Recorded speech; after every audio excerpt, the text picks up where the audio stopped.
సేవకి ఎల్లలు లేవు, మానవత్వమే హద్దు అని చాటి చెబుతున్న సహృదయ నీడా సంస్థలు సేవలు అభినందనీయం.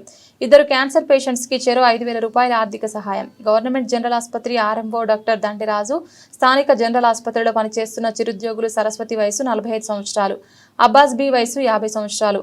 2 క్యాన్సర్ వ్యాధితో బాధపడుతున్నారు. వీరి చికిత్సకు అప్పులు చేసి లక్షలు ఖర్చు పెట్టారు. చిన్న జీతం వచ్చినా కుటుంబ పోషణకు సరిపోవడం లేదు. మందులు కొనలేని పరిస్థితిలో ఉన్న వీరి గురించి నీడా అధ్యక్షులు పల్లెల్ల రమేష్ గౌడ్ సహృదయ ఫౌండేషన్ ఫౌండర్ బిందు తాడివాక గారికి తెలుపగా, వీరి పరిస్థితులు చలించి సహృదయ ఫౌండేషన్ సహకారంతో నీడా ఆధ్వర్యంలో సరస్వతి, అబ్బాస్ బిల మందుల కొరకు చెరో 5,000 రూపాయలు ముఖ్య అతిథి ప్రభుత్వ జనరల్ ఆసుపత్రి ఆర్ఎంఓ డాక్టర్ రాజు గారి చేతుల మీదుగా అందించారు. ఈ సందర్భంగా డాక్టర్ రాజు గారు మాట్లాడుతూ, నీడా చేస్తున్న సేవా కార్యక్రమాలు మరవలేనివి, మర్చిపోలేనివని, వీరికి తోడుగా సహృదయ ఫౌండేషన్ కూడా ఎక్కడో అమెరికాలో ఉంటూ మానవత్వమే పరమావధిగా చేస్తున్న సేవా కార్యక్రమాలు ప్రశంసనీయమని తెలిపారు. ఈ కార్యక్రమంలో ఆర్ఎంఓ డాక్టర్ దండెరాజు, నీడా అధ్యక్షులు పల్లెల రమేష్ గౌడ్, ఆసుపత్రి స్టాఫ్ ఇత్నేని రవి, తాళ్లపల్లి కృష్ణ, దండు శ్రావణ్, జొన్నల శ్రీనివాస్, రావణి తదితరులు పాల్గొన్నారు.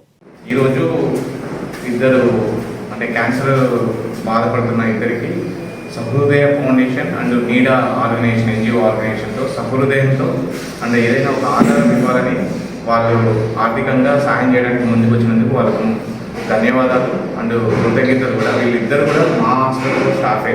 సో వీళ్ళకి ఆర్థికంగా భరోసా ఇవ్వడం కోసము వీళ్ళు ముందుకు వచ్చినందుకు వీళ్ళు నేను అభినందిస్తున్నాను మరియు గర్వపడుతున్నాను. మా ఆర్గనైజేషన్లో మా దాంట్లో పనిచేసే వ్యక్తులు సొసైటీకి ఉపయోగపడుతున్నారని. హృదయంతో యాక్చువల్లీ దీనికి ఇంకా మా సహకారం కూడా అందిస్తానని గవర్నమెంట్ హాస్పిటల్ తరఫున అండ్ నా పర్సనల్గా కూడా నేను ఆర్థిక సహాయం చేస్తానని చెప్తున్నాను. మీ అందరికీ ధన్యవాదాలు.